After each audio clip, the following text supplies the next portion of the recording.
যত দুনিয়াবি কাজ আছে সেই কাজগুলোকে কমিয়ে ফেলবো। এক, দুনিয়াবি কাজগুলো কি করব, মানে দুনিয়াবি যত কাজ যত ব্যস্ততা যা আছে এগুলোকে কমায় নিয়ে আসবো, যাতে রমজান মাসে আমাকে বেশি বাইরে দুনিয়াবি প্রয়োজনে বাইরে বের হইতে না হয়, মানে বেশি ব্যস্ততা আমাকে দুনিয়ার জন্য না করতে হয়। মনে করেন যে আপনি চাইলে এখন যদি সামর্থ্য থাকে রমাদান এবং ঈদের বাজার করে রাখতে পারেন, কারণ লাইলাতুল কদর নষ্ট করে ঈদের বাজার, আর রমজানের অনেক রুহানিয়াত নষ্ট করে দেয় দুনিয়াবি বাজার ঘাট, তাই না? সবার সামর্থ্য হয় না, সবার সামর্থ্য হয় না, কিন্তু বড় বড় যে বিষয়গুলো আছে, বড় বড় খাবার, মৌলিক খাবার, এগুলো আপনি 2 মাসের জন্য বাসায় রাখতে পারেন যদি সামর্থ্য থাকে। সামর্থ্য নাই তাহলে সেটা আলাদা বিষয়। মোট কথা এটা শুধু একটা বিষয় বোঝাচ্ছি না, দুনিয়াবি যত ব্যস্ততা এগুলোকে কমায় রমাদানের জন্য প্রিপারেশন নিতে হবে। আল্লাহ পাক আমাদেরকে সবাইকে রমাদানের জন্য প্রিপারেশন নেওয়ার তৌফিক দান করেন। এটা হলো মনস্তাত্ত্বিক প্রিপারেশন, যে রমাদান আসতেছে, আমি শাবান মাসেই আমি আমার কাজগুলো গোছাই নিব যাতে রমজানে আমি ফারেক থাকি ইবাদতের জন্য। বুদ্ধিমানের কাজ না এটা? আল্লাহ পাক তৌফিক দান করেন, আমিন। 2 নম্বর হচ্ছে ভাই, রমজানের আমরা সবাই 30টা সওম রাখবো বলে নিয়াত করি, আল্লাহ পাক তৌফিক দান করেন, আমিন। কিন্তু এখানে একটা কথা, 2 নম্বরটা হচ্ছে রোজা রাখার মতো রোজা রাখতে হবে। কি বললাম বলেন?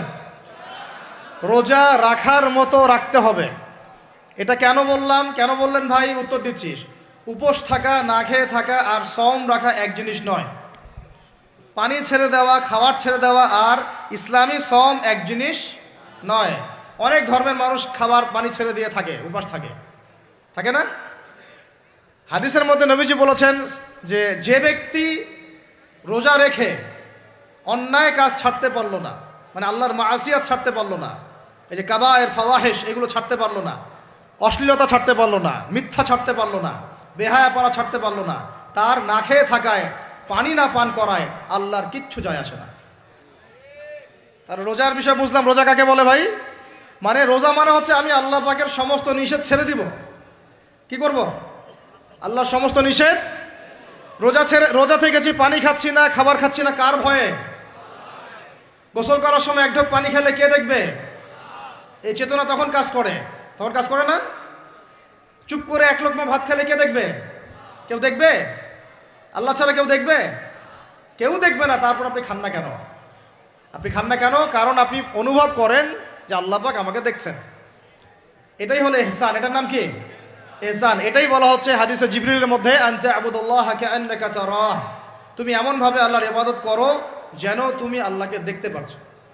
ওয়া ইল্লাম তাকুন তারাহু, তুমি যদি আল্লাহকে দেখতে না পারো জেনে রাখো ফাইন্নাহু ইয়ারাক, আল্লাহ পাক তোমাকে দেখছেন। এইটাকে বলে আল্লাহ কনসিয়াসনেস বা ইহসান বা তাকওয়া। আর তাকওয়া হাহুনা, তাকওয়া কোথায়? এখানে।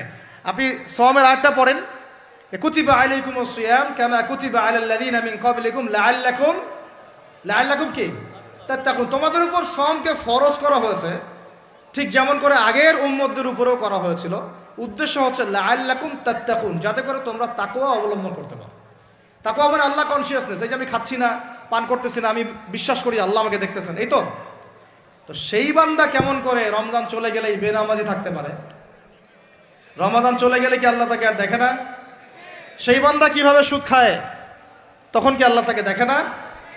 সেই বান্দা, একই বান্দা কিভাবে জেনা করতে পারে? মেয়েকে নিয়ে কেমন করে বাইকে ঘুরতে পারে? কেমন করে গায়রা মাহরামের সাথে আমরা করতে পারি, ফ্রি মিক্সিং করতে পারি? কেমন করে সে সমকামিতার দিকে ধাবিত হতে পারে? কেমন করে সে জুয়া খেলতে পারে? কেমন করে সে মাদক খাইতে পারে? কেমন করে সে আল্লাহ দ্রোহী আইন বাস্তবায়ন করতে পারে? যদি সে এই চেতনা থাকে যে আল্লাহ আমাকে দেখছেন, এই চেতনাটাকে বদ্ধমূল করার জন্যই রমাজান আসে। বলেন সুবহানাল্লাহ। আমি কি বুঝাতে পারলাম রোজা রাখার উদ্দেশ্যটা কি? ওই জিনিসটাকেই আমাদের ভিতরে ইনস্টল করাই হলো উদ্দেশ্য। লাআল্লাকুম, অবশ্যই বলেন লাআল্লাকুম তাত্তাকুন। তাকওয়া কি কিনতে পাওয়া যায় বাজারে? এই যে আল্লাহ পাক আমাকে দেখছেন, আমি খাবো না, আল্লাহ আমাকে দেখছেন, আমি পান করতে পারবো না, আমার রেস্ট্রিকশন আছে, পিপাসায় গলা ফেটে যাচ্ছে একেবারে রোদের মধ্যে, তাও খাচ্ছি না কেন? কার ভয়ে? ওইটাই জীবনের সব ক্ষেত্রে বাস্তবায়ন করার জন্যই রমজান আসে। বুঝতে পারি নাই মনে হয়? ওই চেতনাটাই, একই চেতনাটাই জীবনের সবগুলো কাজে বাস্তবায়ন করার জন্য কি আসে? রমাদানের সওম আসে। আমরা শুধু রোজার ফজিলত নিয়ে বয়ান করি, রোজা রাখলে 70 গুণ নেকি হবে না, 70 গুণ হবে, 700 গুণ বাড়াই দিবে। মূল কথা ফজিলত তো ফজিলত পাবই, মূল কথা এইটা, তাকেও অবলম্বন করতে হবে। আল্লাহ পাক আমাদেরকে তৌফিক দান করেন। কয়টা বলছি বলেন ভাই? 2টা মনে থাকবে। 1 দুনিয়াবি কাজ কমায় ফেলা, 2 কি রোজা রাখার মতো রাখা। 3 নাম্বার হচ্ছে, এটা আমার নিজস্ব একটা পরামর্শ আর কি। 3 নাম্বার হচ্ছে রোজা রাখার জন্য আমাদের সাহারি করতে হয়, ইফতার করতে হয়। এই তো আল্লাহর ওয়াস্তে সাহারি এবং ইফতারে মুসলমানের মতো খাবার খাবেন, জানোয়ারের মতো খাবার খাবেন না। সাহারি এবং ইফতার এই দুটোতে কি খাবেন? মুসলমানের মুমিনের মতো খাবার খাবেন, জানোয়ারের মতো খাবার খাবেন না। আল্লাহ পাক বোঝার তৌফিক দান করেন। মানে আমরা কিন্তু সাহারিতে কি করি জানেন? 7 পেট খাই। কয় পেট? নবীজি বলেছেন খাবে পেটের 1 ভাগ খাবার, 1 ভাগ পানি, 1 ভাগ, আবার বলি 1 ভাগ খাবার, 1 ভাগ পানি, 1 ভাগ। কার পেট খালি আছে এখন খাওয়ার সময় খাওয়ার টেবিলে? আমাদের ওস্তাদরা বলেন যে মুসলিম উম্মাহ, আমাদের ওস্তাদরা বলেন যে মুসলিম উম্মাহ খাবার টেবিলে হেরে গেছে, সে কখনো জিহাদের মাঠে জিততে পারবে না। বুঝতে পারেন নাই? বুঝতে পারলাম না মনে হয়। যারা খাওয়ারের টেবিলেই হেরে গেছি, এখানেই তো আপনি সুন্নাহ মাফিক খাইতে পারতেছেন না, প্রবৃত্তির কাছে হেরে গেলেন। গপ গপ গপ গপ করে খাচ্ছি 7 পেট ভর্তি করে। এখানে তো খাবারের সামনেই হেরে গেলাম, প্রবৃত্তির সামনে। সে আবার কাফেরদের সাথে জিতবে কেমনে? জিতবে আগে নিজের প্রবৃত্তির উপর জিহাদে তো জিততে হবে। আমার মন চাচ্ছে যে না করি, করবো না, এটার নাম জিহাদ, এটাও জিহাদ। মন চাচ্ছে সুদ খাই একটু, খাবো না, এটার নাম কি? জিহাদ। মন চাচ্ছে নামাজ না পড়ি, ঘুমায় থাকি, মন চাচ্ছে না, মন বলতেছে ঘুমাই ঘুমাই ঘুমাই, কিন্তু নামাজ পড়তে হবে। এই যে উঠলাম, অজু করলাম, গেলাম, এর নাম কি? এটাও এক প্রকার কি, বরং নফসের সাথে জিহাদটা অনেক বড় জিহাদ বলা হয়েছে, বলা হয় নাই? এটা মানুষকে শক্ত করবে। একটা মেয়ে সেটা প্রেম করতে মন চায়, করবো না, ওকে দেখবও না, যাবো না কাছে, এটা শক্ত থাকার নাম কি? এটা মনের নফসের সাথে কি, বুঝেন? তো আল্লাহ পাক আমাদেরকে নফস শক্ত করার তৌফিক দান করেন। তো ভাই খাবার ইফতারেও এভাবে 7 পেট খাবেন না, সারিতেও খাবো না, ওয়াদা করি তো ইনশাল্লাহ। শোনেন, পরিমিত খাবেন, পুষ্টিকর খাবার খাবেন। পরিমিত খাবেন কিন্তু পুষ্টিকর খাবার খাবেন, তাহলে যথেষ্ট হবে ইনশাল্লাহ। আর এখনকার যে খাবার, এদের বেশিরভাগই ভেজাল। যত বেশি খাবো তত দ্রুত অসুস্থ হব। এই যে আমাদের ফিটনেস দিন দিন খারাপ হয়ে যাচ্ছে। আমি নিজের কথা বলতেছি, শোনেন, এটা বলি না, এগুলো জাহিলি যুগের কথাবার্তা। আমার কাছে ওটা জাহিলি যুগ। মোহাম্মদ আশরাফুল আছে না, নাসির হোসেন, মোহাম্মদ রাশাফুল, এগুলো এরা বিকেএসপিতে খেলতো আর কি, থাকতো। বিভিন্ন জায়গায় কান্ট্রি লিগ খেলা হইতো, ফার্স্ট ক্লাস, প্রিমিয়ার লিগ, এইটা ওইটা। প্রথম যে কাজটা করায় সেটা হলো, ক্রিকেটের কথা বলতেছি আর কি, প্রথম যে কাজটা করায় যে মিনিমাম একটা মাঠকে 6টা থেকে 7টা রাউন্ড দিতে হবে। কয়টা রাউন্ড? 5 থেকে 6টা রাউন্ড দিতে হবে। 5 থেকে 6টা রাউন্ড দেওয়া আমাদের কাছে কোনো বিষয় ছিল না। 6টা আমরা মনে করতো কে কত বাড়াইতে পারে, কে 7টা, কে 8টা, কে 9টা, কে 10টা। এখন তো 2টা দিলেই জিব্বা বের হয়ে যাইতেছে। কথা বুঝতে পারতেছেন না মনে? ওয়েট তোলা কোনো বিষয় না। মনে করো ওয়েট তোলা, দু একটা ছেলেকে তুলে ফেলা যাবে, কষ্ট হবে একটু আর কি। এখন একটা দেখা যায় যে ওয়াইফকেও তোলা যায় না বলে করে, কথা এরকম আর কি। তো এই যে আমরা দিন দিন যে দুর্বল হয়ে যাচ্ছি, বুঝতে পারতেছেন না আপনারা? এটা দিন দিন যে আমরা আগের জেনারেশনের মতো শক্ত না। আমাদের দাদারা, তার দাদারা যেরকম স্ট্রং ছিলেন, আমাদের ইয়াংরাও কিন্তু অত স্ট্রং না। একটা ইয়াং ছেলেকে আপনি এখন 50 বছরের একজন মুরব্বীর সাথে পাঞ্জা লাগায় দেন, পারবে না, ওই চাচাই জিতবে। তো এটার কারণ হচ্ছে ভেজাল খাবার, ভেজাল পরিবেশ, ভেজাল সবকিছু। আমরা যা খাচ্ছি বেশিরভাগই বিষ। আর আল্লাহর কসম, এগুলো মনিটর করার দায়িত্ব সরকারের, এগুলো মনিটর করার দায়িত্ব প্রশাসনের। এদেরকে মোবাইল কোর্টের আওতায় নিয়ে এসে একদম 1 বছরের জন্য ঢুকাইতে ভিতরে। আইনের সঠিক প্রয়োগ হলে এমনি সিধা হয়ে যাবে। বাঙালিদেরকে শুধু মিষ্টি মিষ্টি কথা বলে কাজ হবে না, মাঝে মাঝে কঠিন শাসন লাগে। বড় বড় কান্ট্রিগুলো আপনারা দেখে আসেন, মনে করেন রাস্তায় ড্রাইভিংয়ের সীমা দেওয়া আছে 100 কিলো। ওরা যদি 110, 120 চালায়, কেউ কিচ্ছু বলবে না, কোনো ট্রাফিক পুলিশও নাই। মোবাইলে একটা মেসেজ চলে আসবে যে তোমার এই 1500 রিয়াল, 2000 রিয়াল জরিমানা করা হয়েছে। দিবা না, ড্রাইভিং লাইসেন্স বাতিল। ওটা বাতিল তো হবেই, 6 মাসের জন্য জেল খাটবা। বাপ বাপ করে টাকা দিয়ে আসবে। টাকা না দিলেও আর ভয়ে চালাবে না, বাবারে বাবা একবার 1500 রিয়াল খাইছি আর আবার খাওয়া যাবে। আইন শুধু থাকলে হয় না, আইনের একদম কঠোর বাস্তবায়ন থাকতে হবে। এই জিনিসটা যদি থাকে দেখবেন সমাজ ঠিক হয়ে গেছে ইনশাআল্লাহ। আল্লাহ পাক আমাদের সবাইকে কথাটা মন থেকে বোঝার তৌফিক দান করেন। আমরা কি কারো শত্রু? আমরা সবার শুভাকাঙ্ক্ষী। যদি এই জিনিসটা শক্তভাবে বাস্তবায়ন করা যায় দেখবেন খাবারের ভেজাল এমনি বন্ধ হয়ে গেছে। মানুষকে মেরে ফেলতেছে খাবার দিয়ে, 3 দিনের বাসি তেল দিয়ে রান্না করছে, বললো একদম টাটকা রান্না, খেয়ে ফেলে। এই যে কোলেস্টেরল বেড়ে গেল, ক্যান্সার হচ্ছে। গরু ইঞ্জেকশন দিয়ে ফুলায় ফাবায় মোটা তাজা করে ফেলা করে নাই? কি অবস্থা মানুষের বুদ্ধি! চালের মধ্যে এটা মিশাচ্ছে, ডালের মধ্যে ওইটা মিশাচ্ছে, পানির মধ্যে কি মিশাই দিচ্ছে, ড্রেনের পানি বলতেছে মিনারেল ওয়াটার। হ্যাঁ, ডাব খাবেন, ডাবের পানি আগে ইঞ্জেকশন দিয়ে বের করে ফেলাইছে, আগে খাই ফেলছে, অল্প একটু বাকি আছে, ওটার দাম হাঁকাচ্ছে 150 টাকা। নিচ থেকে উপর পর্যন্ত আমাদের সমাজে খালি প্রতারণা আর প্রতারণা চলতেছে। এই কারণে আমাদের উপর থেকে আল্লাহ রহমত দিন দিন উঠে যাচ্ছে। আমাদেরকে সতর্ক হওয়া উচিত, আমাদেরকে সৎ হওয়া উচিত। সৎ হইতে পয়সা লাগে না। সৎ হইতে পয়সা লাগে? সবাই যার যার জায়গা থেকে ভালো হয়ে যায়, কিচ্ছু করা লাগবে না ইনশাআল্লাহ। আপনি মাদক খায়েন না, কেউ জোর করে মাদক খাওয়াবে? আপনি নিজে সুদ খায়েন না, কেউ জোর করে সুদ খাওয়াবে? এখানে কেউ মাদকের দোকান দিল, আমরা খাই না, ও দোকান নিয়ে চলতে পারবে না? টামটোপলা বাঁধে চলে যাবে, কি করবে? যাইতে বাধ্য সে। আমরা খাইলে সে ব্যবসা করবে। আল্লাহর ওয়াস্তে আমরা কোনো রকম প্রতারণার কাছেও যাব না, হারামের কাছেও যাব না, এবং অন্যকে আমরা প্রতারিত করব না ইনশাআল্লাহ। বাজার মার্কেটে একটা অনেক জটিল বিষয়। রমজান মাস আসলেই দেখবেন দাম বাড়া শুরু হয়েছে। এখনই অসাধু ব্যবসায়ী যারা, ওরা রিস্টোর করে ফেলাইছে, ওরা আবার সিন্ডিকেট করে ফেলবে যে এই দামের বাইরে যাবে না। তখন আবার দেখবেন যে সরকার বিপাকে পড়ে গেছে, দাম আর কন্ট্রোল করতে পারতেছে না, তখন ভর্তুকি দেওয়া লাগতেছে, আবার ওদেরকে আইনে আনা লাগতেছে। মানে আমরা নিজেরাই ঠিক নাই। কারা ঠিক নাই? আমরা নিজেরাই ঠিক নাই। এই কারণেই তো আমরা মানে আমাদের সমাজের উপর থেকে আল্লাহ পাকের রহমত বরকতটা উঠে যাচ্ছে দিন দিন। আপনি দেখে নিয়েন যে পণ্যের দাম এখন 200 টাকা, রমজান মাস আসলে দেখবেন 250 টাকা 300 টাকা বাড়াই দিচ্ছে।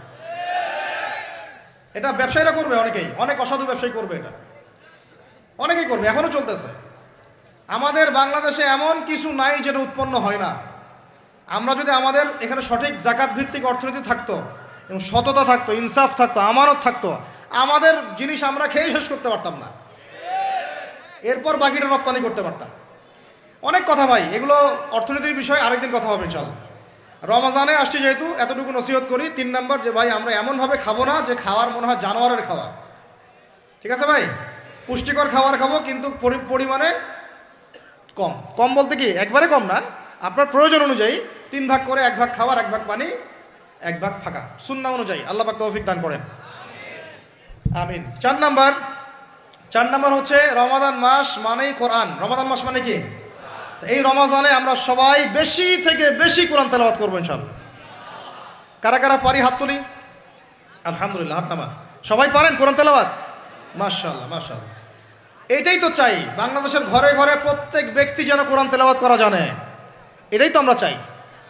এমন যদি হয় যে 100% মানুষ কোরআন তেলাওয়াত করতে পারে, 16 কোটি মুসলিম, দিন কায়েম হয়ে যাবে ইনশাআল্লাহ। ইনশাআল্লাহ ইনশাআল্লাহ। ভিতরে কাজগুলো করেন, আল্লাহ পাক তৌফিক দান করেন। তো ভাই কোরআন আমরা রমজানে বেশি থেকে বেশি পড়বো ইনশাআল্লাহ ভাই, ঠিক আছে? যারা পারি না একটা লিমিট ফিক্স করি, কমপক্ষে দিনে 1 পারা, দিনে কমপক্ষে 1 পারা, তাহলে 30 দিনে 1 খতম হবে। ওকে, আরও বেশি পারি 2 পারা, তাহলে 2 খতম হবে। আরও বেশি পারি 3 পারা। এমন আমাদের ইমামদের যুগে, আমাদের 4 ইমামদের যুগে, সলফে সালেহিনদের যুগে প্রতিদিনই 1টা করে খতম দিতেন তারা। সুবহানাল্লাহ। তাদের সময় আল্লাহ বরকত দিয়েছিলেন, সুবহানাল্লাহ। সারা রাত জেগে তেলাওয়াত করতেছেন, নামাজ পড়তেছেন, দিনের বেলা তেলাওয়াত করতেছেন। রমজান মাস হচ্ছে কোরআন নাজিলের মাস। এই মাসে যে হতভাগা কোরআন পড়তে পারলো না, তার জন্য আফসোস করা ছাড়া কিছু করার নাই। রমজান মাসে কোরআন আগে পড়বো, কোরআন শিখবো, না পারলে কি করব? না পারলে 1 মাসে শিখবো, অন্যকে শেখাবো, কোরআনের দার্স দিব, কোরআনের মাহফিল হবে, কোরআনের তাবলিগ হবে, কোরআন নিয়ে আলোচনা হবে ইনশাআল্লাহ। আমরা জানবো কোরআনের মধ্যে কি আছে। এটা জানার সবচেয়ে উত্তম মাস হচ্ছে কি? রমাদান। আল্লাহ পাক তৌফিক দান করেন, আমিন। যারা আমরা আরবি জানি টুকটাক ভাঙাচোরা, তারা আমরা এটার অর্থ পড়বো ইনশাআল্লাহ। যারা আমরা আলেম ওলামা আছে অনেকেই, যারা ইফতা দিয়েছি, দাওরা দিয়েছি, বা আমরা তালেব ইলম ওলামা একরাম যারা আছে, আমরা এই কোরআনের তাফসিরগুলো পড়বো ইনশাআল্লাহ। মানে কোরআনময় রমাদান, কোরআনময় কি, এবং চেষ্টা করবেন। আমার খুব ইচ্ছা হয় যদি আল্লাহ পাক আমাকে ক্ষমতা দিতেন বা তৌফিক দিতেন, আমার ইচ্ছা হয় যে রমজান মাসে বাংলাদেশের যত মসজিদ আছে সমস্ত মসজিদে কোরআন শিক্ষা ফ্রি হয়ে যাবে ইনশাআল্লাহ। ভালো উদ্যোগ না? বাংলাদেশে কত মসজিদ আছে? হাজার না লাখ? লাখ না কোটি? হয়তো কোটি কোটি মসজিদ থাকতে পারে। প্রত্যেকটা মসজিদে যদি বিনামূল্যে কোরআন শিক্ষা কার্যক্রম করা যেত রমজান মাসে, এক মাসে আপনি দেখতেন প্রায় মিনিমাম 5 কোটি মানুষকে কোরআন শেখানো যেত। তাও হাতে কলমে, তাও কি হাতে কলমে বই দেওয়া হতো ফ্রি। আর ওই যারা টিচার ক্লাস নেবে ওদেরকে বেতন দিব, ভাতা দিব সরকার থেকে। দেওয়া যায় না? দেওয়া যায় না? আচ্ছা, যদি গভর্নমেন্ট নাও দেয়, আপনারা জাকাত থেকে দিতে পারেন, সদকা থেকে দিতে পারেন, পারেন না? নিজেদের পকেট থেকে দিতে পারেন, নিজের ব্যবসা থেকে দিতে পারেন, এলাকা ভিত্তিক দিতে পারেন। কত উৎস আছে না? যদি এভাবে প্রত্যেকটা মসজিদ থেকে কোরআন শিক্ষা কার্যক্রম চালু করা হয় রমজান মাসে, আমরা দোয়া করি আল্লাহ পাক যেন এই কথাটা পৌঁছে দেন উপরের লেভেলে, এবং তারা উদ্যোগ নেয়। জানি না উদ্যোগ নেবে কিনা, আমাদের দায়িত্ব পৌঁছে দিলাম।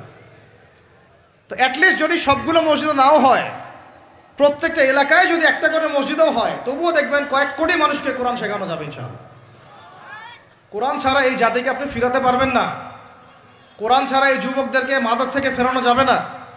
কোরআন ছাড়া এই যুবকদেরকে জেনা থেকে ফেরানো যাবে না। এই টিকটক প্রজন্ম হয়ে এরা নষ্ট হয়ে গেছে, শেষ হয়ে গেছে। বাংলাদেশে আশঙ্কাজনক হারে এখন সমকামিতা বাড়তেছে। আশঙ্কাজনক হারে এখন জেনা, ব্যভিচার, পরকীয়া এগুলো বেড়ে গেছে। মাদক দ্রব্যের কি ছয়লাভ, এই যে গুন্ডামি, মাস্তানি, ছিনতাই কারা করতেছে? যারা ইয়াং ছেলে পেলে এরা করতেছে। এদেরকে ফিরাইতে হইলে কোরআন ছাড়া কোনো গতি নাই। আইএমএ জাহেলিয়াতের সেই মানুষগুলো কোরআনের আলোয় শ্রেষ্ঠ মানুষে পরিণত হয়েছে। কথা বুঝতে পারেন নাই? আইএমএ জাহেলিয়াতের সেই মানুষগুলা যারা একসময় নিজের মেয়েকে দাফন করেছিল জীবন্ত। ইন্না লিল্লাহি ওয়া ইন্না ইলাইহি রাজিউন। চিন্তা করা যায়? আপনি আপনার মেয়েকে দাফন করতে পারবেন জীবন্ত? পারবেন? বলেন। এরকম মানুষ যারা এই কাজ করেছিল, তারা কোরআনের সংস্পর্শে এসে সোনার মানুষে পরিণত হয়েছে। এই কিতাব আল্লাহ পাক নাজিল করেছেন ওই ঘরের উপরে উঠিয়ে রাখার জন্য না, মাঝে মাঝে বের করবো, ধুলা মুছবো, চুমু খাবো, রেখে দিব, এই জন্য না। বাবা মারা গেছে, খুললাম, পড়লাম, সব বক্সায় দিলাম, এই জন্যে না। শুধু এই কিতাব আল্লাহ পাক নাজিল করেছেন যারা আমরা হৃদয়ে ধারণ করি। কোথায় ধারণ করি? তো হৃদয়ে ধারণ করবো তো তখনই যখন আমি বেশি তেলাওয়াত করব, বেশি বেশি পড়বো, সবাইকে পড়াবো, শেখাবো। আল্লাহ পাক আমাদের সবাইকে কোরআনের বিপ্লব ঘটানোর তৌফিক দান করেন, আমিন। তো প্রিয় ভাইরা, 4 নম্বর কাজ, কোরআন শিখবো, পড়বো, শেখাবো, দর্শ দিব। কোরআনের একদম বিপ্লব রমজান মাসে ইনশাআল্লাহ কোরআনময় রমাদান হবে ইনশাআল্লাহ। রমজান মাসে অন্য কোনো বইও পড়ার দরকার নেই। প্রয়োজনে কোরআন পড়েন, হাদিস পড়েন, আর কোরআন পড়েন। কোরআন এবং হাদিস, অন্য কোনো বই, বিষয়ভিত্তিক বই পড়ার দরকার নাই। আর অ্যাটলিস্ট 1 মাস আপনি না পড়েন। এরপরে আসি 5 নাম্বার। একটু বড় হয়ে যাচ্ছে যদিও, আমি সংক্ষিপ্ত করে গোছাচ্ছি, শোনেন।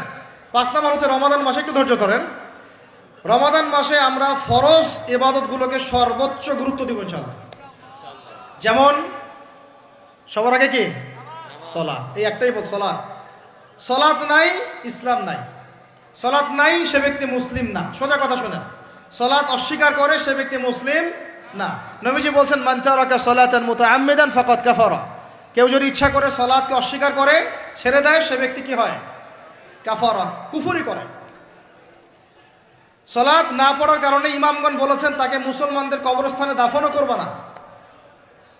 কোন কোন ইমাম বলেছেন তাকে জানাজাও দিবা না। কোন কোন ইমাম বলেছেন তাকে জেলখানায় বন্দি করে রাখবা। কোন কোন ইমাম বলেছেন তাকে মৃত্যুদণ্ডের শাস্তি দিবা।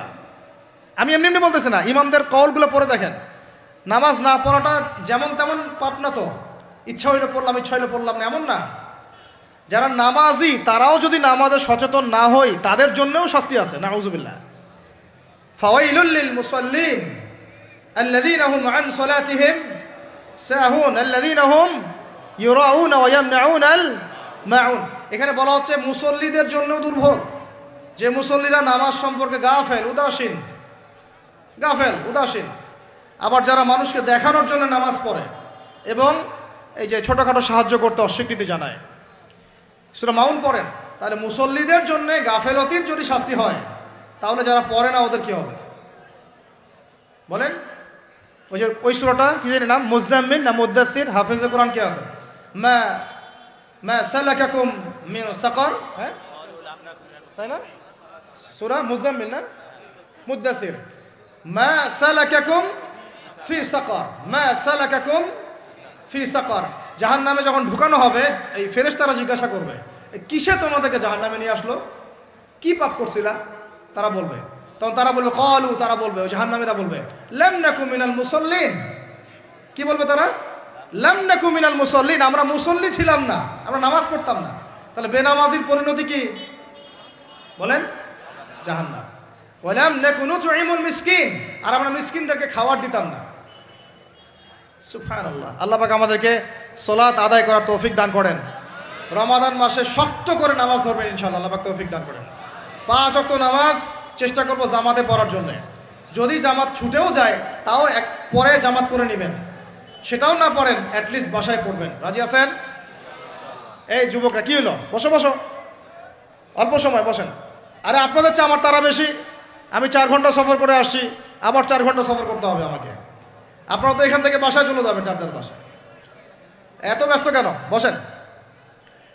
এখন কথা হচ্ছে যে নামাজের সাথে আরো অনেক ফরজ আছে না? যেমন পর্দা কি ফরজ না ফরজ না? যাকাত ফরজ না ফরজ না? তারপরে আল্লাহ পাকের আনুগত্য করা, এটা ফরজ না ফরজ না? রাসূলের আনুগত্য, তাওহীদ ফরজ না সুন্নত? তো এই জিনিসগুলো ফরজগুলোকে শক্ত করে ধরবো ইনশাআল্লাহ। রাজি আছেন? তাহলে 4 নাম্বার হচ্ছে রমজান, এটা কি 5 নাম্বার না? 5 নাম্বার রমজান মাসে ফরজ ইবাদতগুলোতে সর্বোচ্চ গুরুত্ব দিব ইনশাআল্লাহ। রাজি? 6 নাম্বার হচ্ছে, এটা কত 6 বলছি? 5। 6 নাম্বার হচ্ছে ফরজের পাশাপাশি সুন্নত এবং নফলের পাবন্দি। ফরজের পাশাপাশি সুন্নত এবং নফলের পাবন্দি মানে দেখেন, ফরজ নামাজের আগে পিছে অনেক নামাজ আছে না সুন্নত? দৈনিক 12 রাকাত সুন্নত যে ব্যক্তি পড়বে তার জন্য জান্নাতে ঘর নির্মাণ করা হবে। কোন 12 রাকাত? ফজরের আগে 2, ফজরের আগে, জোহরের আগে 4, তারপরে 2, তারপরে মাগরিবের পরে, এশার পরে, মোট কত হইল? 12। এই 12 রাকাত নামাজ যে ব্যক্তি দৈনিক পড়বে তার জন্য জান্নাতে ঘর নির্মাণ করা হবে ইনশাআল্লাহ। তো রমজান ছাড়া এগুলো ধরার উত্তম কোনো সময় আছে? অনেক সময় মিস হয়ে যায়, রমজানে যেন ধরি আমরা, আল্লাহ পাক তৌফিক দান করেন। এর পাশাপাশি দেখেন দৈনন্দিন অনেক সুন্নতের আমল আছে না? বিভিন্ন কাজের দোয়া, মাসনুন দোয়া, জিকির আজকার, এগুলো আছে না? এই প্রত্যেকটা কাজকে শক্ত করে আঁকড়ে ধরবো ইনশাআল্লাহ, আল্লাহ পাক তৌফিক দান করেন, আমিন। যে কাজটা করবেন তার আগে জেনে নেবেন ওই কাজটা কিভাবে করলে সুন্নত হবে। সকালে উঠে এক দৌড় দিয়ে বাথরুমে যাবেন না, উঠে আগে বসবেন, চোখ ঘষবেন, মুখ থেকে ঘুমের ভাব দূর করবেন, তারপরে বলবেন আলহামদুলিল্লাহ আল্লাযী আহইয়ানা বা'দা মা আমাতানা ওয়া ইলাইহিন নুশুর। তারপরে আপনি যাবেন আস্তে আস্তে বাথরুমে, বাম পা দিয়ে ঢুকলেন, ইস্তেঞ্জা করলেন, ডান পা দিয়ে বের হবেন। ঢোকার সময় দোয়া আছে, আল্লাহুম্মা ইন্নী আউযু বিকা মিনাল খুবসি ওয়াল খাবাইস। বের হওয়ার সময় আলহামদুলিল্লাহ আল্লাযী আযহাবা আনিল আযান ওয়া আফানি গুফরানাকা, দোয়া আছে। এগুলো সুন্নাহ মোতাবেক কাজ করবেন। বুঝাতে পারতেছি? কাপড় পরবেন, যে কোনো কাপড় পরবেন না। যে কাপড় যে সুন্নত নবী পরতেন সেই সুন্নত পরবেন। চেহারা নবীর মতো হতে হবে, ক্লিন শেপ চেহারা চলবে না, ক্লিন শেপ চেহারা চলবে না। অনেকে মনে করেন যে এটা তো ফরজ কিছু না, এত তাচ্ছিল্য করেন কেন? এটাকে শেভ করা মানে হলো নবীর সুন্নতকে জবাই করা। বুঝাতে পারি নাই? এক মুষ্টি রেখে কাটেন, সেটা আলাদা ইস্যু, আলাদা মাসআলা। কিন্তু পুরুষের চেহারায় দাড়ি থাকতেই হবে, মাস্ট বি। পোশাক আশাক থাকতেই হবে নবীর মতো। আমরা আমাদের সংস্কৃতি নিয়ে গর্বিত না? গর্বিত না? ইসলামিক সংস্কৃতি কোনো দেশ, জাতি, বর্ণ নির্দিষ্ট করে আছে না সবার জন্যে? আমাদের নবী কি আরবদের নবী না পুরো বিশ্বের নবী? তাহলে আমাদের নবীর সুন্নত কি শুধু আরবরা পালন করবেন, আমরা সবাই করব? এখন আমাদের সবার চেহারা নবীর সুন্নাহ অনুযায়ী হতে হবে। গোফ ছোট করতে হবে, দাড়ি লম্বা করতে হবে, পোশাক ঠিক করতে হবে, টাকনুর উপরে কাপড় পরতে হবে। এখন ছেলেরা পরে টাকনুর উপর কি, হ্যাঁ ছেলেরা পরে টাকনুর নিচে, আর মেয়েরা পরে কি উপরে। এরপরে বসে ছেলের সাথে বাইকে, দেখবেন হাঁটু পর্যন্ত দেখা যায়। বিষয়টা এমন না এখন? হুজুর আপনারাও দেখেন না? আমরা দেখি না, আপনারা দেখান। আমরা কি করি না? আমরা দেখি না, বরং আপনারা দেখান। দেখালে আমরা চোখটা সরাই বলি আউযু বিল্লাহি মিনাশ শাইতানির রাজিম। চোখে পড়লে আমরা কি বলি? আউযু বিল্লাহি মিনাশ শাইতানির রাজিম। এখন আসেন, আমাদের পোশাক আশাক, কথাবার্তা, চলাফেরা, আমল, খাওয়া, ঘুম, ব্যবসা বাণিজ্য যা আছে, রাজনীতি, অর্থনীতি, সমাজনীতি, সব কিছু নবীর সুন্নাহ মাফিক ঢেলে সাজাইতে হবে। রাজি কি না? রমজান মাসে এটা নিয়াত করা যাবে ইনশাআল্লাহ? ইনশাআল্লাহ। আল্লাহ পাক তৌফিক দান করেন, আমিন। কয়টা বলছি ভাই? ছয়টা। 7টা? 6টা। 7 নম্বর আসেন ভাই। 7 নম্বর হচ্ছে আমরা কোনো অবস্থায় হারাম কোনো রিজিকে যাব না। রাজি? রোজা রাখতেছেন, ইবাদত করতেছেন, নামাজ পড়তেছেন, তারাবি পড়বেন, অনেক কিছু করবেন। এবার এদিকে রিজিকে সুদ, এদিকে রিজিকে ঘুষ, রিজিকে এখানে দুর্নীতি, এখানে করাপশন, এখানে মাপে কম দেওয়া, একটা ইবাদতও কবুল হবে না। হারাম রিজিক থাকলে বিশ্বাস করেন, আমি এমনি কথা বলতেছি না। নবী সাল্লাল্লাহু আলাইহি ওয়াসাল্লাম বলেছেন, ইন্নাল্লাহা তাইয়্যিব লা ইউকবালু ইল্লা তাইয়্যিব। আল্লাহ পবিত্র, আল্লাহ পবিত্র ছাড়া গ্রহণ করেন না, কবুল করেন না। মুসাফিরের দোয়া আল্লাহ ফিরাই দেন না। সেই মুসাফির যদি হারাম খায়, সেই দোয়াও কবুল হচ্ছে না। একজন মুসাফির হাত তুলে দোয়া করছিলেন, নবীজি বলছেন, মাথায় ধুলা, গায়ের কাপড় ঠিক নাই, মুসাফির সেজদায় আল্লাহর কাছে দোয়া করছে, হাত তুলে দোয়া করছে, আল্লাহ আমাকে এইটা দাও, ওইটা দাও, ওইটা দাও, ইয়া রব্বি, ইয়া রব্বি, ইয়া রব্বি। নবীজি বলছেন, এই ব্যক্তি যদিও মুসাফির, কিন্তু কিভাবে তার দোয়া কবুল হতে পারে? তার পানীয়টা হারাম, তার খাবারটা হারাম, তার পোশাকটা হারাম। বুঝতে পারছি ভাই? এমনিতে মুসাফিরের দোয়া কবুল হয়। 3 ব্যক্তির দোয়া আল্লাহ ফিরাই দেন না। কয় ব্যক্তি? এক নম্বর হচ্ছে মুসাফির, 2 নম্বর হচ্ছে কি সন্তানের জন্য পিতামাতার দোয়া, আর 3 নম্বর কি মাজলুমের দোয়া। মাশাআল্লাহ, আপনারা জানেন ভালোই। মাজলুম মানে কি? যার উপর জুলুম করা হয়, যার উপর জুলুম করা হয়েছে। আমরা এখন কিন্তু সবাই মাজলুম, তাই না ভাই? পুরো মুসলিম উম্মাই এখন মাজলুম। তো ইনশাআল্লাহ এই অবস্থা থাকবে না। ইনশাআল্লাহ জালেম যেখানে জুলুম করবে পতন হবে। সমস্ত জালেমদের পতন বিশ্ব থেকে হবে ইনশাআল্লাহ। এটা সময়ের ব্যাপার। কিসের ব্যাপার? আল্লাহ পাক পরীক্ষা করছেন আমাদেরকে। ইসরায়েল সারা জীবন বোম মারতে থাকবে না ইনশাআল্লাহ তাআলা। ফিলিস্তিনের মা বোনরা এভাবে ধর্ষিত হবে না ইনশাআল্লাহ। একদিন ওই বাচ্চারা বড় হবে, ওরা যুদ্ধ করবে ইনশাআল্লাহ। এই ভাইরা যাদেরকে মারা হচ্ছে, এই লীলা খেলা চলবে না ইনশাআল্লাহ। ইনশাআল্লাহ তাআলা এই হাদিসের উপর বাস্তবায়ন হবে। কোন হাদিস? নবীজি বলেছেন, লা তুকাতিলুন্নাল ইয়াহুদ, তোমরা অবশ্যই এই জালেম ইহুদিদের সাথে যুদ্ধ করবেই। ওয়ালা তাকতুলুন্নাহুম, তোমরা অবশ্যই এদেরকে হত্যা করবেই। এমন কি ওরা পাথরের পিছনে লুকালেও, হাত্তা ইয়াকুলুল হাজার ওয়াশ শাজার, পাথর গাছ কথা বলা শুরু করবে। ইয়া মুসলিম, হে মুসলিম সৈন্য, ইন্না ওয়ারাইল ইয়াহুদ তাআল ফাকতুলহু, আমার পিছনে ইহুদি লুকিয়ে আছে, ভয়ে লুকাইছে, আসো একে হত্যা করো। কে বলবে? পাথর গাছ কথা বলবে। এটা গাল গল্প রূপ কথা না। তো এখন যা দেখতেছেন এগুলো চিরস্থায়ী নয়। তো কথা প্রসঙ্গে চলে আসলো, 3 ব্যক্তির দোয়া আল্লাহ পাক ফেরত দেন না। মাজলুম, সন্তানের জন্য পিতামাতার দোয়া এবং মুসাফিরের দোয়া। কিন্তু যদি রিজিক হারাম হয় তাহলে হবে না। তাহলে আমাদের নসিহত নাম্বার কত? এটা 7। আমরা কোনো অবস্থায় হারাম রিজিকে সম্পৃক্ত হব না। রোজা রেখে তো মোটেই না। এবং এটা চর্চা করব যাতে করে আমরা হারাম থেকে বেঁচে থাকতে পারি। ঠিক আছে ভাই? 8 নাম্বার হচ্ছে আমরা রমজান মাসে সবার জাকাতগুলো দিয়ে দিব ইনশাআল্লাহ। জাকাত যাদের ফরজ হয়েছে আল্লাহর রাস্তায় জাকাত দিয়ে দেন। জাকাত দিবেন না, এটাও জাহান্নামে যাওয়ার অন্যতম কারণ। ওই সম্পদগুলোকে এভাবে গলানো হবে, গলিয়ে মুখে, গালে, পার্শ্বদেশে, চামড়ায় লাগিয়ে দেওয়া হবে। নাউজুবিল্লাহ। সূরা তাওবায় আছে এটা। কোন সূরায়? তাওবায়। জাকাত দিতে হবে। কেউ যদি জাকাতকে অস্বীকার করে সে কাফের হয়ে যাবে। কেউ যদি জাকাতকে অস্বীকার করে কি হয়ে যাবে? কাফের হয়ে যাবে। কেউ যদি মনে করে নামাজ ফরজ, নামাজ মানি, জাকাত মানি না, কি হয়ে যাবে? কাফের হয়ে যাবে। এখন আমার কথা হচ্ছে, ইসলামী অর্থনীতির মূল ভিত্তি হচ্ছে জাকাত। জাকাত যদি ঠিকঠাক মতো দিতেন, বাংলাদেশে একটা দরিদ্র মানুষও খুঁজে পাওয়া যাইত না। এটা গাল গল্প না, এটাই বাস্তবতা। কিন্তু আমরা সেটা বাস্তবায়ন করতে পারি নাই, পারছি না।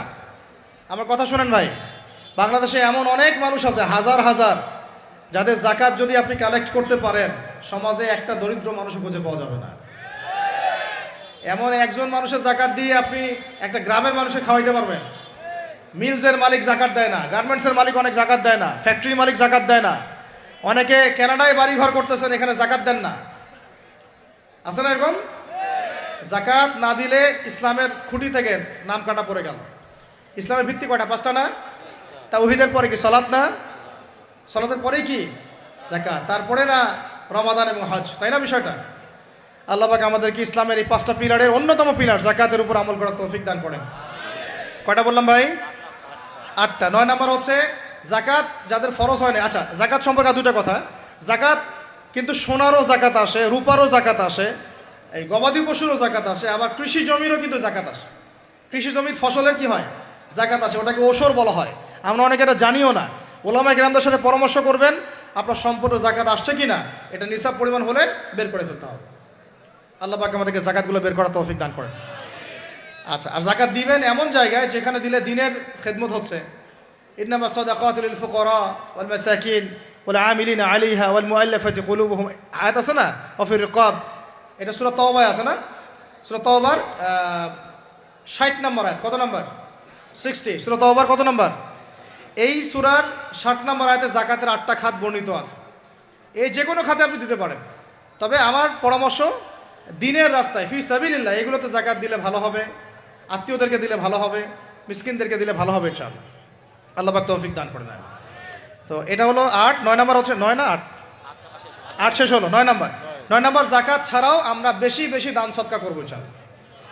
রমজানে বেশি বেশি সদকা করবেন, বেশি বেশি সদকা।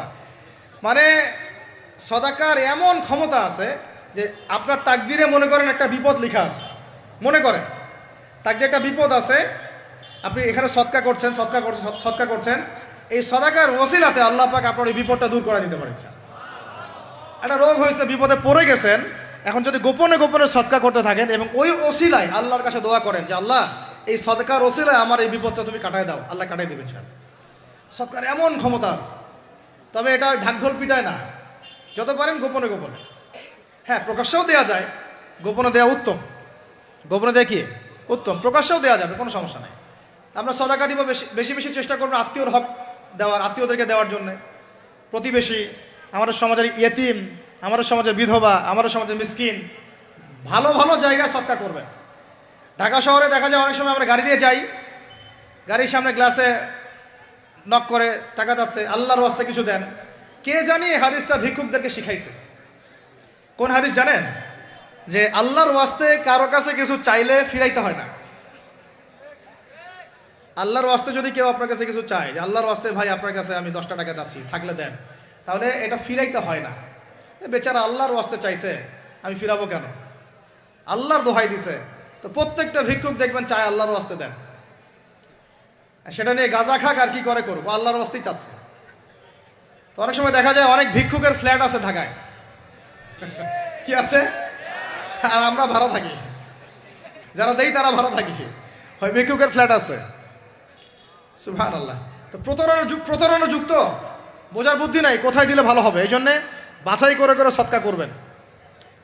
দিনই খাতগুলোতে বেশি সদকা করবেন, আল্লাহ পাক তৌফিক দান করবেন। আর সবচেয়ে ভালো হয়, আমার পরামর্শ, সবচেয়ে ভালো হচ্ছে আত্মীয়দেরকে দিবেন। এখানে আপনি 2টা নেকি পাবেন। কয়টা? এক, আত্মীয়র হক রক্ষা করলেন, হক আদায় করলেন, তার নেকি, সদকা তো করলেন, এটার নেকি আছে। আবার আত্মীয়র সম্পর্ক বজায় রাখলেন, সুসম্পর্ক বজায় রাখলেন, এটা আরেকটা নেকি। আত্মীয়তার সম্পর্ক রক্ষা করা বিশাল ইবাদত। মানে এটা সিলাতুর রাহিম, এটা আল্লাহ পাকের আরশের সাথে ঝুলে থাকে। যে আত্মীয়তার সম্পর্ক রক্ষা করে আল্লাহ পাক তাকে রক্ষা করবেন। আত্মীয়তার সম্পর্ক যে নষ্ট করে দেয় আল্লাহ পাক এই কেটে ফেলবেন এটাকে। আত্মীয়তার সম্পর্ক নষ্ট করতে হয় না। আত্মীয়তার সম্পর্ক নষ্টকারী জান্নাতে যায় না, এটা না হাদিসটা ওস্তাদ? লা ইয়াদখুলুল জান্নাতা কাতিউর রহমি, মানে আত্মীয়তার সম্পর্ক, রক্তের সম্পর্ক যারা কাতি মানে কেটে ফেলে তারা জান্নাতে যাবে না। তো প্রিয় ভাইরা, আমরা আত্মীয়তার সম্পর্ক রক্ষা করবো ইনশাআল্লাহ। এখন আত্মীয়দের মধ্যে সবাই একরকম হয় না, এক এক মানুষ এক এক বুঝে। কেউ হয়তো আলট্রা মডার্ন, কেউ এক্সট্রা অর্ডিনারি মডার্ন, ঠিক আছে, কেউ দিনের ধার কাছেও নাই, কেউ নাস্তিক, এরকম আছে তো নাকি? তা আপনি সৌজন্যমূলক সম্পর্ক বজায় রাখবেন, সালাম কালাম বিনিময়ে আসলে মেহমানদারি করা, সৌজন্যমূলক সম্পর্ক কি করবেন? বজায় রাখবেন। আল্লাহ পাক আমাদেরকে বোঝার তৌফিক দান করুন। কটা বলছি? 8 না 9? 9টা। 10 নম্বর হচ্ছে ভাই, রোজা রেখে বেশি বেশি ইস্তেগফার করবেন। কি করবেন বলেন? রোজা রেখে বেশি বেশি ইস্তেগফারের সবচেয়ে ছোট্ট বাক্যটা হচ্ছে আস্তাগফিরুল্লাহ ওয়া আতুবু ইলাইহি। কি বললাম বলেন? আস্তাগফিরুল্লাহ ওয়া আতুবু ইলাইহি। এইটুকু পারা যাবে না? দিনে কমপক্ষে 100 বার। কতবার? দিনে কমপক্ষে 70 বার বা 100 বার। দিনে কমপক্ষে 70 বার বা 100 বার। আরও বেশি পারলে আরও ভালো। ওই যে হিসনুল মুসলিম একটা বই আছে না, বা কিতাবুজ জিকির, কিতাবুদ দোয়া, আল আসকার, এমন অনেক বই পাওয়া যায়। এই বইগুলো কিনবেন, ওখানে দেখবেন অনেক জিকির আজগার দেওয়া আছে, দৈনন্দিন জিকির আজগার দেওয়া আছে, তাসবিহ তাহলিল দেওয়া আছে, সকাল সন্ধ্যার মাসনুন দোয়াগুলো দেওয়া আছে। এগুলো মুখস্থ করেন, কিছু হলেই হুজুর দোয়া করে দেন, হুজুর ফু দিয়ে দেন, হুজুর পানি পরা দেন। আগে হুজুরের উপর ডিপেন্ডেন্সি কেন আপনার? নিজে আল্লাহর কাছে চাওয়া শিখেন। সেজদায় গিয়ে আল্লাহকে বলেন, আল্লাহ আমার অসুস্থ, আমি অসুস্থ, আমাকে শেফা দাও। সেজদায় গিয়ে বলেন, আল্লাহুম্মা আতিনা ফিদ দুনিয়া হাসানা ওয়া ফিল আখিরাতি হাসানা ওয়া কিনা আযাবান নার। হাত উঠান, আল্লাহকে বলেন, আল্লাহ আল্লাহুম্মা আইনি আলা যিকরিকা ওয়া শুকরিকা ওয়া হুসনি ইবাদাতিক। আল্লাহকে বলেন, ইয়া শাফি, ইয়া আল্লাহ, ইয়া রহমান, ইশফিনি, আমাকে শেফা দান করেন। আগে আল্লাহর সাথে কথা বলা শিখেন, তাই না ভাই? তারপরে দোয়া নিবেন, পানি পরাও নিতে পারেন, ঝাড়ফুঁক দিতে পারেন, সেটা আছে বৈধতা অবশ্যই, এটাও ঠিক আছে। কিন্তু আগে আপনি আল্লাহকে চিনতে শিখেন। বেশি বেশি রোজা রেখে ইস্তেগফার করবেন, আল্লাহ পাক তৌফিক দান করেন, আমিন। একটা বইয়ের নাম বলেছে হিসনুল মুসলিম, আল আসকার, কিতাবুদ দোয়া, এরকম অনেকগুলো বই আছে বাজারে। এগুলো কিনে বাসায় মুখস্থ করার চেষ্টা করেন, আল্লাহ পাক তৌফিক এনায়েত করেন, বলি আমিন। কয়টা বললাম? 10টা। 11 নম্বর, আসলে আমার মার্কিংটা উল্টা পাল্টা তো বুঝতে পারতেছে না, ঠিক আছে? 11 নম্বর হচ্ছে, শোনেন, 11 নম্বর হচ্ছে, দেখেন, কোরআন খুলবেন, দেখবেন প্রথমে রোজার প্রসঙ্গ যেখানে আসছে, কুতিবা আলাইকুমুস সিয়াম, সেখানে আগে আসছে সিয়ামের কথা, তারপরে আসছে শাহরুর রমাদান আল্লাযী উনজিলা ফীহিল কোরআন, কোরআনের কথা, তারপরে আবার আসছে ওয়াইদা সাআলাকা ইবাদি আন্নী ফাইন্নী করিব, দোয়া করার কথা। সুবহানাল্লাহ, কিসের কথা? প্রথমে আসছে রোজা রাখার কথা, তারপরে কোরআনের কথা, তারপরে আল্লাহর কাছে কি করার কথা? দোয়া করার কথা। যখন আমার বান্দারা তোমাকে জিজ্ঞাসা করে, যে আমার সম্পর্কে জিজ্ঞাসা করে, ওয়াইদা সাআলাকা ইবাদি আন্নী, বলো ফাইন্নী করিব, আমি কাছেই আছি, উজিবু দাওয়াতাদ দাঈ ইযা দাআন, দোয়াকারী যখন দোয়া করে আমি তার দোয়া শ্রবণ করি। সুবহানাল্লাহ। ফালিয়াস্তাজিবু লি ওয়াল ইউমিনু বি, আমি তার দোয়া শুনি, অতএব সেও যেন আমার কথা শুনে। সুবহানাল্লাহ। এবং আমার প্রতি ঈমান নিয়ে আসে।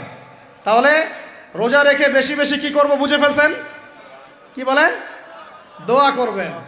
কোরআনের পরে কিসের কথা আসছে? রোজাদারের দোয়া ফেরত দেওয়া হয় না।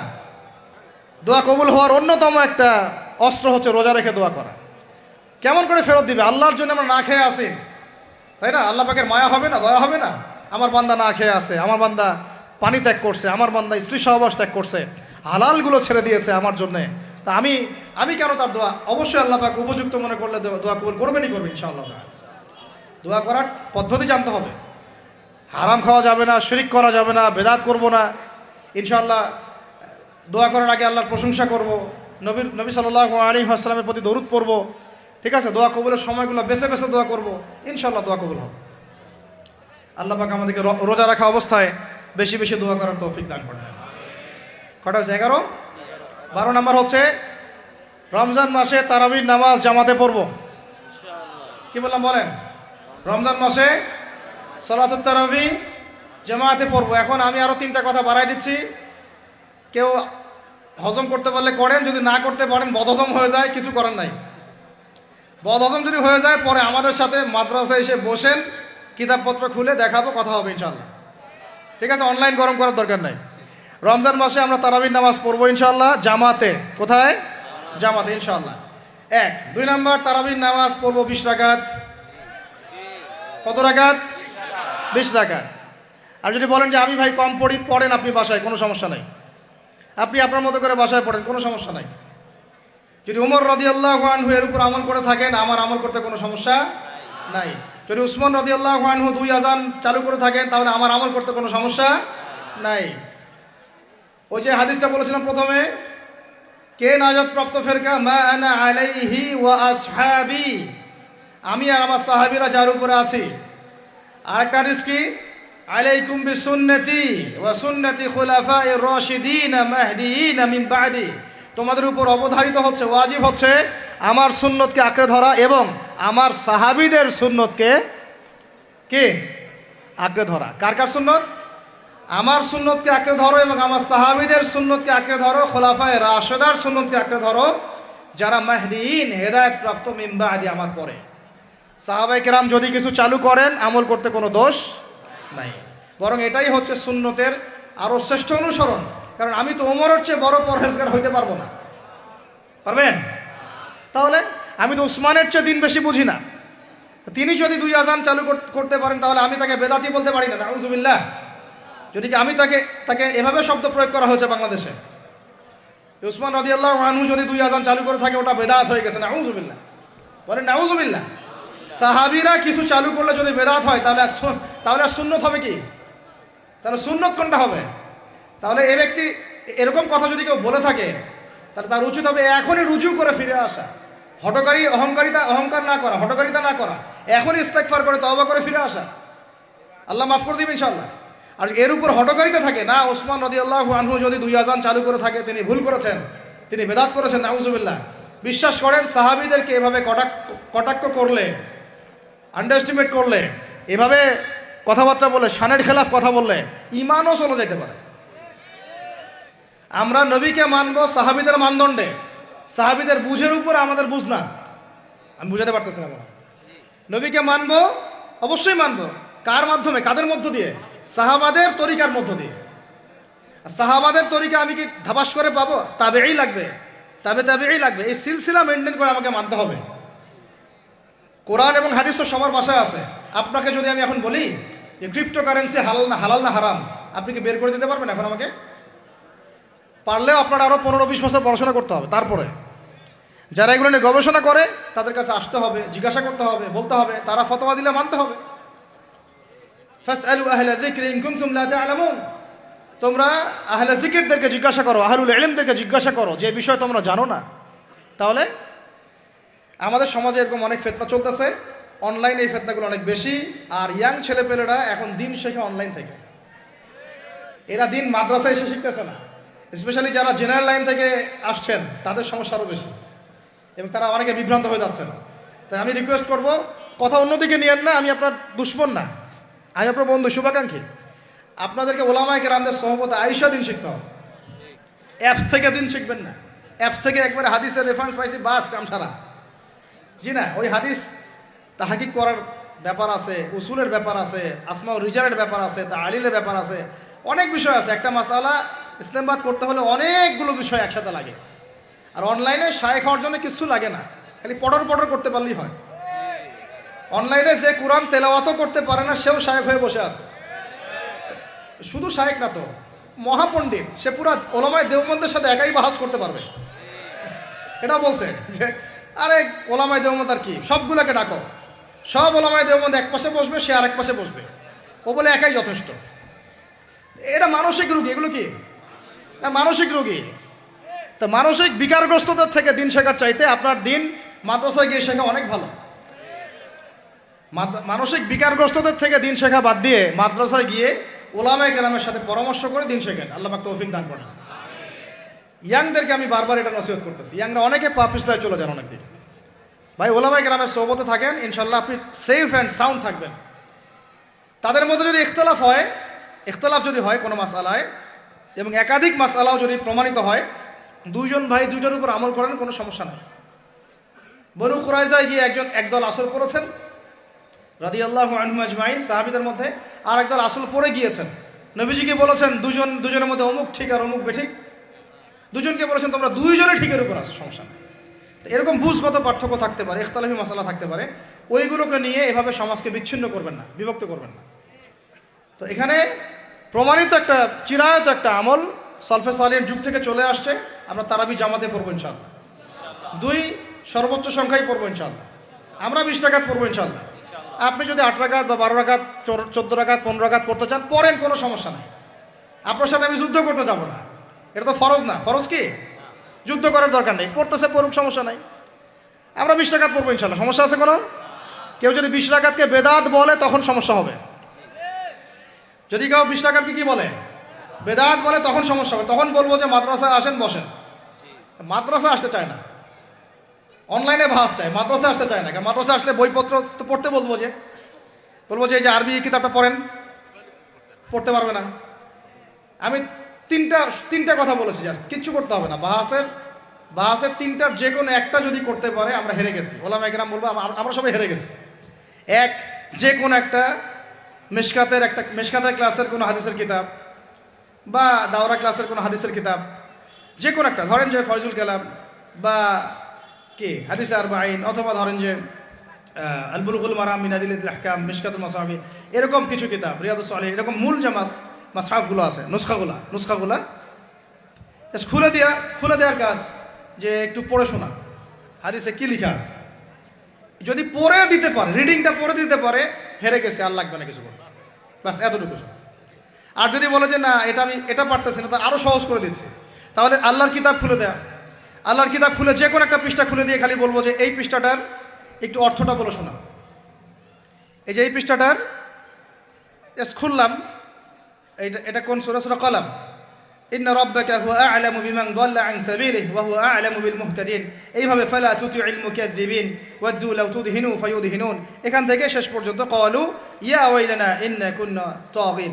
জাস্ট এটা পড়ে অর্থটা বলেন কি লেখা আছে। যদি অর্থ বলতে পারে, হেরে গেছি, বাস, আর কিছু লাগবে না। এটাও যদি না পারে, তৃতীয় অপশন, লাস্ট, যে কোনো একটা পৃষ্ঠা খুলে বলবো যে ভাই, হে আমার দিনী ভাই, মুসলিম ভাই, শুধু এইটাকে রিডিংটা পড়ে শোনান, অর্থ করতে হবে না, সহি শুদ্ধভাবে। যদি পড়তে পারেন, হেরে গেছি, বাস। আর কিছু বলতে পারবো? আর কিছু বলার আছে? ব্যাস। মানুষ কত বেয়াদব হলে, এবং কত মানে কি ভাষা নাই আসলে বলার। একজন আলেমকে বলতেছে সে নাইট বয়, একজনকে বলতেছে কিউট বয়, একজনকে বলতেছে সে কি প্লে বয়, টাইটেলগুলো বের করে আনতেছে। আলেমদেরকে বলতেছে অমুক আলেম হচ্ছে প্লে বয়, অমুক আলেম হচ্ছে নাইট বয়, অমুক আলেম হচ্ছে কিউট বয়। আস্তাগফিরুল্লাহ। বেয়াদবি। কারণ কোরআন হাদিসের কিতাব, আদব, তাজকিয়া, এগুলো তো এক জিনিস না। ওলামায়ে কেরামের সাথে থাকলে আদব আর তাজকিয়া শেখা যায়। ওলামায়ে কেরামের সোহবতে থাকলে কি হয়? আদব শেখা যায়, তাজকিয়া শেখা যায়। এলেম থাকলে তো আদব আসে না। এগুলো তো পর্নোগ্রাফি যারা দেখে ওদের কথা এগুলো। পর্ন ইন্ডাস্ট্রিতে যারা ছিল, তারা পর্ন ইন্ডাস্ট্রিতে দেখা যায় প্লে বয় শব্দ আছে, কিউট বয় শব্দ আছে, হ্যাঁ, নাইট বয় শব্দ আছে। তো এগুলো এরা জানলো কিভাবে? তাহলে কি আমরা ধরে নিব যেটাই 52 সেটাই 53? হ্যাঁ, আচ্ছা, আল্লাহ মাফ করুন। আমরা কিছু গেস করতে যাচ্ছি না। আমরা যে বাহাসের 3টা শর্ত দিয়েছি, ভাই এই 3টার একটা যদি করে দেখাইতে পারে, আমি হেরে গেছি। শুধু হেরে গেছি না, আমি জীবনে স্টেজে উঠবো না ইনশাল্লাহ। ওয়াজও করা বাদ দিয়ে দেবো ইনশাল্লাহ। যান, আর কি বলবো? মাসআলা সাবিত করতে হবে না। তো আমরা ওলামায়ে কেরামের সহমতে যেহেতু আসি, ওলামায়ে কেরামদের সম্মিলিত ফতোয়া, তারাবির সালাত কত রাকাত? 20 রাকাত। ব্যাস, পড়বো ইনশাল্লাহ। 1 নম্বর জামাতে পড়বো, তারপরে ইনশাল্লাহ আমরা 20 রাকাত পড়ার চেষ্টা করবো। বাধ্যতামূলক না ভাই, আপনি চাইলে অল্প পরে চলেও যেতে পারেন। আপনি টায়ার্ড হয়ে গেছেন, 10 রাকাত পড়ছেন, 12 রাকাত পড়ছেন, বাসায় গিয়ে বাকিটা পড়বেন বা পরে পড়বেন, বা পড়লেনও না, গোনা হবে না। কিন্তু একটা চিরায়ত, আপনি চিরায়ত একটা সুন্নাতকে বেদাত বলতে পারেন না। বেদাত বললে তখন আপনার সাথে বাহাস হবে। কি হবে? বাহাস হবে। আর 3 নম্বর কথা হচ্ছে, তারাবির সালাত আমরা খতমে তারাবি পড়বো ইনশাআল্লাহ, একদম খতমে তারাবি। এটা নিয়েও কিন্তু কথা উঠছে, খতমে তারাবি বেদাত। আরে ভাই, রমজান মাসে যদি কোরআন খতম না দেয়, কোন মাসে খতম দিবে? এখনো তো মক্কা মদিনায় আপনি দেখবেন কি হচ্ছে, খতমে তারাবি এখনো ওখানে হচ্ছে। তো ওখান থেকে জোরে আমিন নিয়ে আসতে পারেন, 20 টাকার তারাবি আনতে পারেন না? ওখান থেকে আপনি রফুল ইয়াদাইন নিয়ে আসতেছেন, ঠিক আছে, ওকে ফাইন, আমরা কোনো ঝগড়া করতেছি না, এটা আছে, দলিল আছে, আমল করুক, সমস্যা নাই। কিন্তু আপনি সেখান থেকে খতমে কুরআন নিয়ে আসতে পারতেছেন না। আমরা কিছু নিব না, এমন কেন হচ্ছে? কে বলছে যে তারা কোনো মাযহাব ফলো করে না? তারা হাম্বলি ফিকহ ফলো করে, চলে। তারা একটা নির্দিষ্ট এবং 4 মাযহাবের 4টা ফিকহের ব্যাপারে তারা উদার। বড় বড় বিশ্ববিদ্যালয়গুলোতে 4টা মাযহাবের গভীর পড়াশোনা করানো হয়। এরপরে যদি কেউ মুস্তাহিদ হয়ে যায় সে তখন ইজতিহাদ করে চলবে ইনশাআল্লাহ। কিন্তু ওই রকম দাবি কয়জন করতে পারে যে আমি মুস্তাহিদ হয়েছি? তো আল্লাহ পাক আমাদেরকে তৌফিক দান করেন, এগুলো কথা বোঝার তৌফিক দান করেন। এগুলো বলতে চাইনি, প্রসঙ্গ এসে গেল, বলে ফেললাম। এখন ভাই বলেছি তারাবির নামাজ জামাতে খতমে তারাবি চেষ্টা করব ইনশাআল্লাহ 20 রাকাত পড়ার। আল্লাহ পাক তৌফিক দান করে। কত বললাম ভাই? 12 আর 3টা 13 14 15। 13 হচ্ছে শেষ রাত্রেও কিছুটা সময় হলেও আল্লাহকে ডাকার চেষ্টা করেন, সুন্নত নফল কিছু পড়ার চেষ্টা করেন, দোয়া করেন, কিছু কোরআন তেলাওয়াত করেন। ওই সময় আল্লাহ পাকের রহমত নেমে আসে।